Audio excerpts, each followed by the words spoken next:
You know, I like to do things from the soul. It's literally in multiple parts of the naming of my business for a reason. And how am I learning to quiet my inner circle so that I can keep doing the things that keep me going without landing me in some place I never want to be again?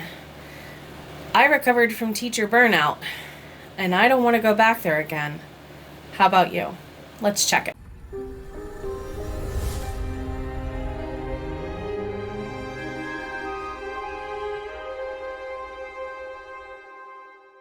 Welcome on in, everybody. My name is Jenna O'Malley. I am your soul writer, author of sci-fi fantasy with dashes of romance and nerdy references, alongside the raw healing stories my characters in the Myrna Annals and related tales such as Vitae Elangica do rock out throughout time and space. I do help other soul bards do what they love to do best in their businesses, in their books, in their pace, in their time, in their stride, as a content coach, business coach, and editor. So how's is, everybody? How's is? If you want to check out our Soul Bard membership, we've got a lot going on in the back ends to keep us up and moving and rolling and shaking and doing what we love to do most in the back ends. I've learned a lot from putting soul into my business. So let's look at the ways that we can quiet our inner critic and our inner circle and our inner child whenever they want to misbehave and disrupt our soul from doing the ultimate flow of the ink that we love for it to do. Number one, check your inner narrative. Definitely so. Consider what I like to call my laugh track going on in the background. I call it my laugh track with tongue-in-cheek, because in a comedic sense, your laugh track is literally the feedback laugh loop that you might get as laughter from an audience in a sitcom comedian show being recorded kind of ideal. For me, my laugh track is everybody who has ever laughed at me, not with me. And that sometimes becomes static and a part of the radio station in the background of our brains.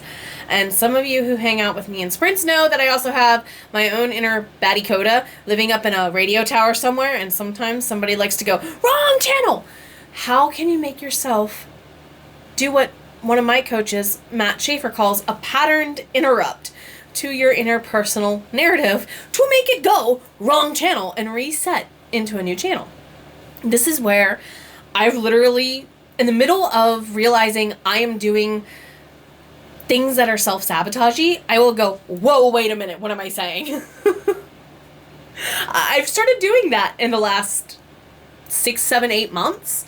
And I wish I had learned that 2, 3 years ago when I was surviving from teacher burnout, because I went into 2020 in the middle of teacher burnout. And I don't want to go back. And definitely saying, that whoa, wait a minute, what am I doing, what am I saying moment totally helped. As a child of the 90s, we used to grow up hearing the phrase of check yourself before you wreck yourself. Oh, that inner narrative sometimes can lead to a lot of tragedy, and we like to spin that around satirically, sarcastically, and seriously. So, number 2, the uninvited co-author. My writing sprint begins. Oh. I literally have in my head an oh my god, Becky kind of person. But I'm not talking about good things. For those of you who know that song by Sir Mix-a-Lot. When Becky goes off in my brain, she's not nice. She's not nice. And sometimes I literally have to say bye Felicia mode to Becky. And some of you are like, Jenna, you are so painfully an 80s baby, 90s kid. Thank you. I kind of resemble that remark. But it is appropriate. We all have this inner critic who sometimes thinks they're our co-author and co-pilot. Ting off my shoulder is what I feel like doing whenever that little gremlin shows up and starts whispering in my ear. Just flick you to the other side of the room, let the tech gremlins have fun with you, and make that thought process their dinner.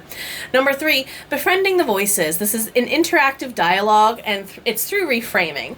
I participated in a couple of different training cohorts over the course of re-upping some professional development as a teacher and an editor, which also led me to get some coaching training, which was a very interesting intersection between what I knew as an editor and as a teacher already. I basically took stuff I had already learned to do in the classroom and reframed it. One of the reframe techniques that often gets thought of is, what can you do that is 1 degree different from what you're already doing? We sometimes don't even notice the 1 degree, 1% difference, and sometimes that percent is often the most impacting percent. Let that apply how you would like to your life, as you would. All my hugs to you. However you take it is how you take it, but still, 1% a difference adds up fast. If you focus on moving that dial 1%, 1 degree separated from where you very much are, what's going to happen to you when you hit that magical number 6? They always say you're 6 degrees of separation from, the joke here would be Kevin Bacon, but within 6 concentric rings of existence of your life, you have a wide reach. So moving 1 degree, 1 ring over, isn't hard, and it will eventually get you to that 6 or more. Our very next item we're going to go ahead and look at then is going to ask, what can you do to get your co-author and your critic to be your friends? How can you turn your innermost enemy into your friends, into your colleague at this point? And that's where you look at the breakthrough. The resistance and the resonance. There is a fine, very, very, very tight line to walk between those 2 words. And this is why I have said the last few years, I have felt just like I was barely left or right of dead on center to my mark.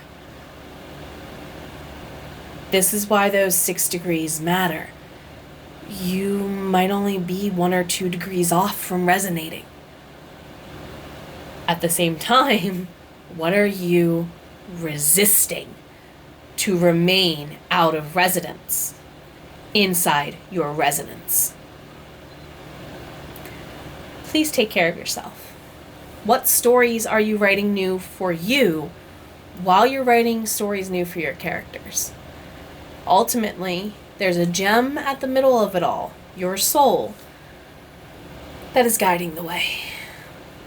If you want to go ahead and like, comment, share, subscribe, bring a friend, feel welcome to do so. We have virtual writing retreat weekend, plus or minus when you're getting this members or public.